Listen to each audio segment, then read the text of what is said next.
Hi there. This is Dr. John Whitcomb talking about vitamin D and congestive heart failure.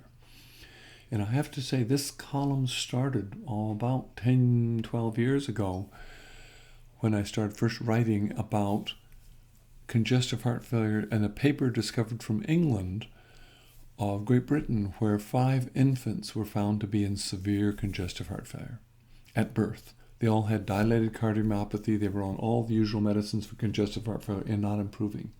And they were all children from immigrant women of color who had not gotten prenatal care, who were recent immigrants to England.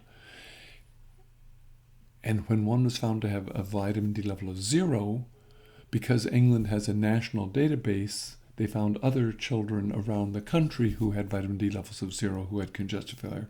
And when their vitamin D level was restored, their congestive heart failure completely resolved. Well, at that time I was working in the emergency department in Milwaukee in an inner city hospital, and I was startled by the number of young African men with congestive cardiomyopathy who'd come to the ER. There must have been 10 of them. And we would see them on moderately frequent basis. Not any one doctor would only see them once a year, but between all of us, they were coming in frequently. Terribly symptomatic, 20 years old. And I started measuring their vitamin D levels, and I found them to be less than 5. And I saw that paper, and I gave them vitamin D, and I then left the institution, so I didn't have a chance to follow them up. But I got a cardiology fellow to get intensely interested. And his supervising doctor pulled him back and said he could not pursue it because he was there to learn procedures and not to do public health. I was furious. So when this paper comes out, I'm quite interested. 71 patients followed in a randomized placebo-controlled trial, multiple institutions, all had vitamin D levels less than 30, not 5, but less than 30.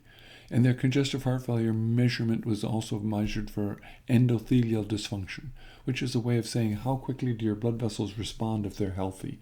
And if they're not healthy, they don't respond. That's by definition, that's part of the cause of congestive heart failure and high blood pressure, is endothelial dysfunction.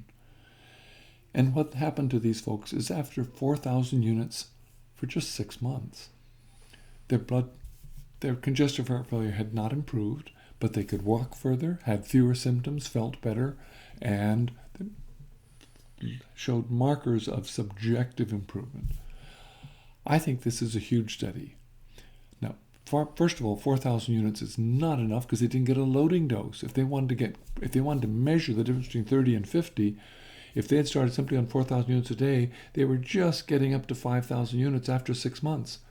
They should have had a 100,000 unit loading dose just to get them up to 50 quickly. So they really didn't have a chance to recover. They were only just getting there. And this is a lifelong disease. It takes years to go on. It's just very expensive to do randomized placebo-controlled trials for years.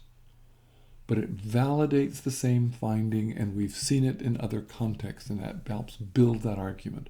You need more vitamin D. A level of 30 is way too low. And what this study, first of all, shows is that 4,000 units is absolutely safe. And our current recommendation that you should be on 600 units a day is ridiculous. We know that a healthy 20-year-old will make roughly 20,000 units of vitamin D if they have Caucasian skin level 3, Middle European like myself. 20 minutes of sunshine on the 20th of June, they'll make 20,000 units of vitamin D. The 20-20-20-20 rule, which means you are making 1,000 units of vitamin D a minute in June. So 600 units is what? 34 seconds or something like that? God forbid you get allergic to 34 seconds of sunlight. 5,000 units is 5 minutes of sunlight. Completely harmless, completely safe. The argument here is it is safe to take 4,000, 5,000 units a day. Don't let the guidelines hold you back. If you have congestive heart failure, please take 5,000 units a day. It'll be part of your armamentarium to fix you. What works for me, I take 5,000 units every day of the world. And I also take acetylcarnitine. If you're interested in really congestive heart failure, Google Dr. Sinatra supplements, acetylcarnitine. Learn how acetylcarnitine plays a role. Ribose, magnesium, CoQ10. you can improve your cardiac output some 30%. A cardiologist by the name has written a whole review article on micronutrients in congestive heart failure that include all of those. Vitamin D should be on that list. Dr. John Whitcomb for News and Nutrition. Vitamin D is critical for congestive heart failure.